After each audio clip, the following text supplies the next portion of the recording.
ಹೇಳುವಂಥದ್ದು ಧರಣಿ ಪದ್ಮಜೆ ಮನುಜೇಂದ್ರನ ಕಾಣುತ್ತಾ ಭೀಂಪಾಲಸ್ ರಾಗ ಅಂತ ಹೇಳಿ ಗೊತ್ತಾದದ್ದೇ ನಾಡು ಹೇಳೋದ್ರ ಮೇಲೆ. ಮತ್ತೊಂದು ವಿಷಯ ಅಂತ ಹೇಳಿದ್ರೆ ನಮ್ಗೆ ನಮ್ಮ ಭಾವಂತ ದೊಡ್ಡ ಭಾಗವತರು ಅನ್ನೋದು ನಮ್ಗೆ ತುಂಬಾ ಖುಷಿ. ಯಾಕಂದ್ರೆ ಅದನ್ನ ನಾ ಹೆಮ್ಮೆಯಿಂದ ಎಲ್ಲರ ಹತ್ರ ಹೇಳ್ಕೊಳ್ತೆ. ಆಯ್ತಾ, ನಾನು ಹಿಂಗೆ ಇವರ ತಂಗಿ ಗಂಡ ಭಾಗವತ ರಾಘವೇಂದ್ರ ಮೈರ ತಂಗಿ ಗಂಡ ಅಂತ ಹೇಳ್ಕೊಳ್ಳೋದು ನಂಗೊಂಥರ ಹೆಮ್ಮೆಯ ವಿಚಾರ. ಆಯ್ತಾ, ತುಂಬಾ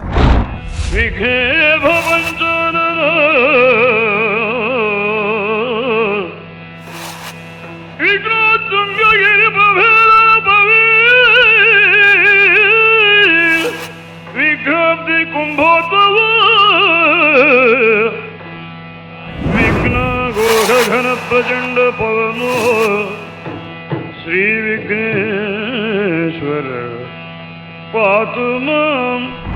ಆವಾಗ ಸಾಲಿಗ್ರಾಮ ಮೇಳದ ಒಂದು ಆಟ ಆಗಿತ್ತು. ಸ್ಪಷ್ಟವಾಗಿ ಯಾವ್ದು ಏನು ಎಂತದ್ದು ಗೊತ್ತಿಲ್ಲ ನಮ್ಗೆ. ನಾವು ಮಕ್ಕಳಾಗಿ ಅಂದ್ರೆ ಕೊಟ್ಟ ಆಟ ಹೋಗುದು ಬಪ್ಪದು ಈ ತರದ ಒಂದು ಇದಿತ್ತು. ಬಿಟ್ರೆ ನಮ್ಗೆ ಸ್ಪಷ್ಟವಾದ ಅದ್ರ ಬಗ್ಗೆ ಯಾವ ಕಲ್ಪನೆ ಇರಲಿಲ್ಲ. ನಾವ್ರ ಬಗ್ಗೆ ಅಷ್ಟು ಸ್ಪಷ್ಟವಾದ ಮಾಹಿತಿ ನಮ್ಗೆ ಇರ್ಲಿಲ್ಲ.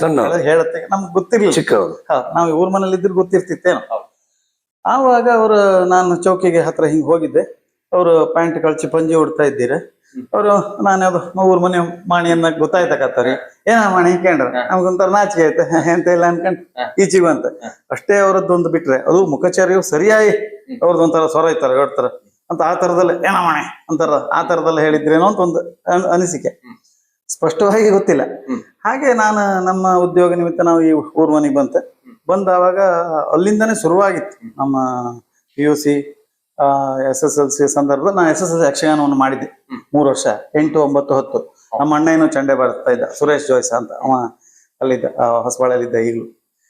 ಆಯ್ತಾ, ನಮ್ಗೆಲ್ಲ ಗುರುಗಳು ಬಂಗಾರೇಶ್ವರ ಎಂತ ಊರದು ಇದು ಹೊಸಕೊಪ್ಪ ಬಂಗಾರೇಶ್ವರ ಅಂತ, ಹೊಸಕೊಪ್ಪ ಅಂತ ಮಾಡಿದ್ನಪ್ಪ, ನಂಗೆ ಸರಿ ನೆನಪಾಗ್ತಾ ಇಲ್ಲ. ಕಡೆಗೆ ಕೆರೆಕೊಪ್ಪ ಅವನ ಕೇಶವ ಅಂತ, ಕಡೆಗೆ ಇವ ಅಶೋಕ ಎಂತ ಕ್ಯಾಸ್ನೂರ್ ಅಶೋಕ ಅವರೆಲ್ಲ. ಅವಾಗ ನಾವು ಬಿಡುವ ಸಂದರ್ಭದಲ್ಲಿ ಅಶೋಕ್ ಅವರೆಲ್ಲ ಬಂದ್ರು. ಅವರೆಲ್ಲ ಚಂದವಾಗಿ ಕಲ್ತವ್ರೆ. ಅವ್ರು ಕೇಂದ್ರದಲ್ಲಿ ಅವ್ರು ಕಲ್ತವ್ರು ಮತ್ತು ಗಾಳಿನಾಡರ ಅಭಿಮಾನಿಗಳು ಅವರೆಲ್ಲ. ಆ ಸಂದರ್ಭದಲ್ಲಿ ನನ್ನನ್ನ ಯಕ್ಷಗಾನಕ್ಕೆ ಅವರೆಲ್ಲ ಕರ್ಕೊಂಡು ನಾವು ಒಂದು 3 ವರ್ಷ ಯಕ್ಷಗಾನ ಮಾಡಿದ್ದೆ. 3 ವರ್ಷವೂ ನನಗೆ ಪ್ರಥಮ ಸ್ಥಾನ. ನಂಗೆ ಸ್ತ್ರೀ ವೇಷ ಕೊಡುದು. ಆಯ್ತಾ, ನನ್ಗೊಂದು ಪುರುಷ ವೇಷ ಮಾಡ್ಬೇಕಂತ ಇದ್ದಿತ್ತೆ. ಇಲ್ಲ, ನನಗೆ ಸ್ತ್ರೀ ವೇಷವೇ ಕೊಡುದು. ಯಾವಾಗ ರತ್ನಾವತಿ ಕಲ್ಯಾಣದಲ್ಲಿ ರತ್ನಾವತಿ ಅಲ್ಲ ಕ್ಷಮಿಸಿ ಅಲ್ಲ ವಿದ್ಯುನ್ಮತಿಯ ಪಾತ್ರವನ್ನು ಮಾಡಿದ್ದೆ. ಮತ್ತೆ ನಂಗೆ ನೆನಪಾಗ್ತಾ ಇಲ್ಲ ಯಾವ್ದು ಮಾಡಿದೆ ಅಂತ ನೆನಪಾಗ್ತಾ ಇಲ್ಲ. ವಿದ್ಯುನ್ಮತಿ ಒಂದು ನೆನಪಿತ್ತು, ವಿದ್ಯುನ್ಮತಿ ಮಾಡಿದ್ದೆ ನಾನು. ಮತ್ತೆ ಹಾಗೆ ಕಾಳಿನಾಡ ಹಾಡುಗಳು ನಮ್ಗೆ ತುಂಬಾ ಇಷ್ಟ ಆದವು. ಕೆಸೆಟ್ಗಳಲ್ಲಿ ನಾನು ಅಂಗಡಿ ಮಾಡಿದವಾಗ ಯಾವಾಗ್ಲೂ ಶನೇಶ್ವರ ಮಹಾತ್ಮೆ ನನ್ಗೆ ಮಂಡಿ ಒಂಥರ ಸರಿ ಇಲ್ಲದೆ ಇದ್ರೆ, ಇದಾಗದೆ ಇದ್ರೆ, ಮಾನಸಿಕವಾಗಿ ಒಂಥರ ಇದಾಗಿದ್ರೆ ನೋಡುದು ಶನೇಶ್ವರ ಮಹಾತ್ಮೆ ಪ್ರತಿ ಸಲ ಕೇಳುದೆ. ತುಂಬಾ ಇಷ್ಟವಾದ ಪ್ರಸಂಗ ನಂಗೆ ಶನೇಶ್ವರ ಮಹಾತ್ಮ. ನನ್ನ ಜೀವನದಲ್ಲಿ ಸ್ವಲ್ಪ ನನ್ನನ್ನು ಆತ್ಮಸ್ಥೈರ್ಯ ತಂದ ಪ್ರಸಂಗವೇ ಅದು ಶನೇಶ್ವರ ಮಹಾತ್ಮ. ಪ್ರತಿ ಸಲ ಕೇಳುದು. ಅದು ಆ ಪದ್ಯ ಕೇಳಿದ್ರು ಮೈ ಜುಮ್ಮಂತದೆ. ಆ ಪದ್ಯವನ್ನು ಎಣಿಸ್ಕೊಂಡ್ರು. ಆಯ್ತಾ, ಹೀಗೆ ಇದಾಗಿ ನಾನು ಅವ್ರದ್ದು ಅನುಕರಣೆ ಮಾಡುದು. ಪದ್ಯವನ್ನ ಸ್ಟಾಪ್ ಮಾಡಿ ಅದನ್ನ ಬರ್ಕೊಳ್ಳೋದು. ಪದ್ಯ ಹೇಳ್ತಾರ ಅವ್ರ ಹಾಗೆ ಪದ್ಯ ಹೇಳುದು. ಅವ್ರದ್ದು ಈಗ ನಾಡೋದ್ ಯಾವ್ದಾದ್ರು ಪದ್ಯ ಇದ್ರೆ ಹೇಳಿ.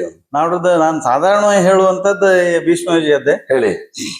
ಪರಮ ಋಷಿ ಮಂಡಲದ ಮಧ್ಯದಿ ಮೆರವ ಯಜ್ಞೇಶ್ವರನ ಪ್ರಭೆಯಲಿ ವರಜಟಾ ಮಂಡಲದಿ ಶೋಭಿಪ ಭಾರ್ಗವೇಶ್ವರನ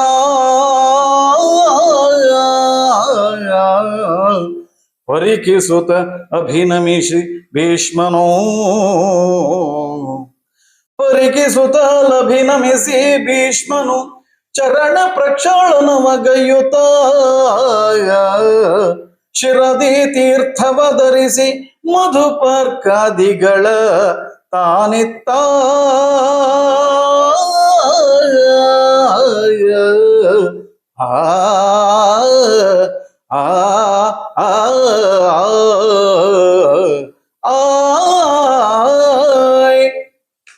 ಇದು ನಾನು ಯಾವಾಗ್ಲೂ ಈ ಪದ್ಯವನ್ನ ಪದ್ಯ ಆ ಪದ್ಯದ ಗುಂಗು ಆ ಪದ್ಯದ ಒಂದು ನಮ್ಮ ಸಂದರ್ಶನದ ಮೊದಲ ಪದ್ಯವೇ ಇದು ಅಲ್ವಾ?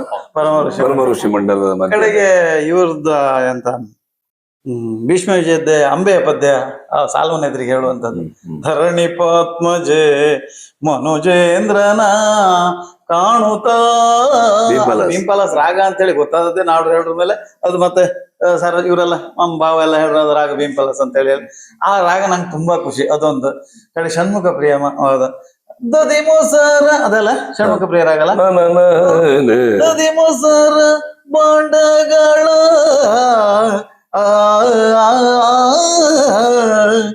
ಈ ರಾಗಗಳು ಕೆಲವು ರಾಗಗಳು ಷಣ್ಮುಖ ತುಂಬಾ ಇಷ್ಟ ಬಾರಿ ಫೇಮಸ್ ನನಗೆ.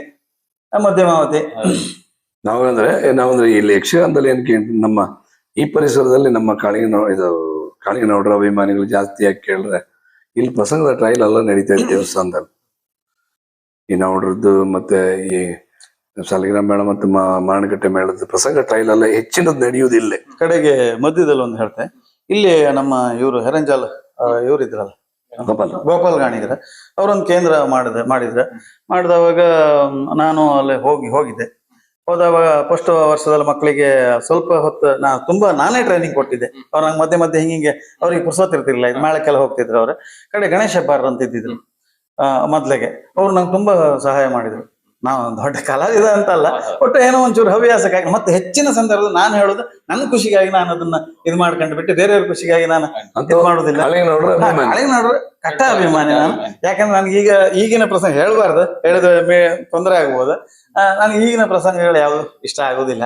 ಮತ್ತೆ ಈಗಿನ ಮಾತುಗಳು ಕುಣಿತಗಳು ಯಾವುದು ನನಗಷ್ಟು ಇಷ್ಟ ಆಗುದಿಲ್ಲ.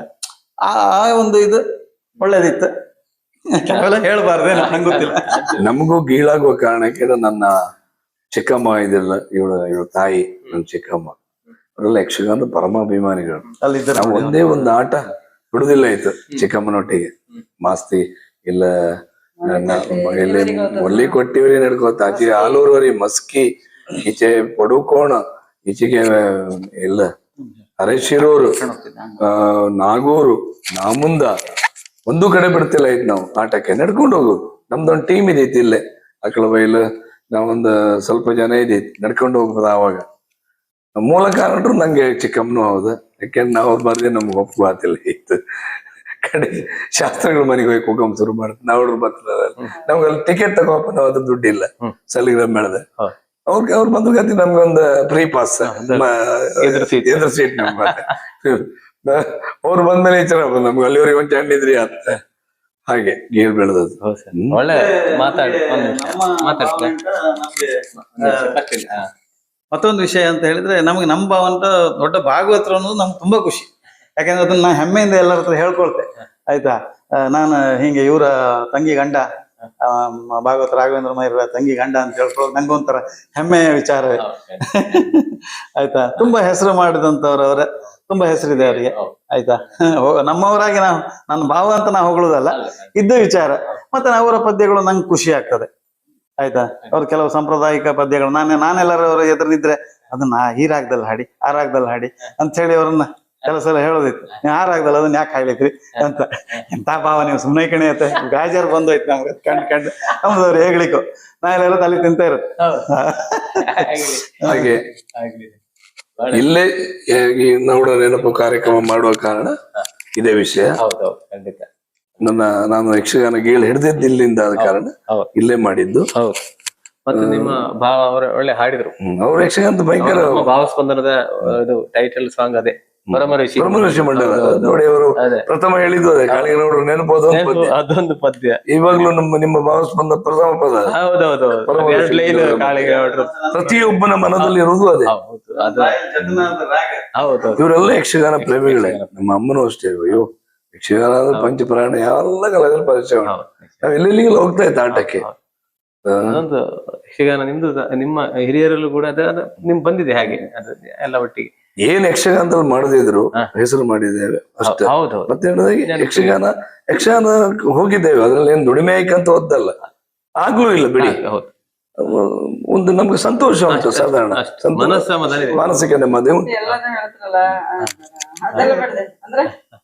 ಇವನ್ ಸ್ವರ ಕಳಿಂಗನಾಡು ಸ್ವರ ಇತ್ತು ಅಂತೇಳಿ ಅದೊಂದು ಖುಷಿ. ಹೌದು ಹೋಲಿಕೆ ಇದೆ. ಹೋಲಿಕೆ ಇದೆ ಅಂತ ಹೋಲಿಕೆ ಹೌದು ಖಂಡಿತ. ಆಗ್ಲಿ ಸರ್, ನಿಮಗೂ ಪ್ರೀತಿ ಧನ್ಯವಾದ. ಮೇಡಮ್ ಧನ್ಯವಾದಗಳು ಸರ್. ಹಾಗೆ ನಿಮಗೂ ಕೂಡ ಧನ್ಯವಾದಗಳು ಸರ್. ಅವರು ನಿರೂಪಕರು, ಈಗ ಅವ್ರನ್ನ ಅತಿಥಿ ಮಾಡಿ ಕೂರಿಸಿದ್ದೇವೆ. ಅದಕ್ಕೆ ಈಗ ನಾನು ಇಲ್ಲಿ ಬಂದ್ಗತಿ ಇವ್ರನ್ನ ಕರೆದ ಅದಕ್ಕೆ ಇಬ್ಬರು ಅತಿಥಿಗಳು.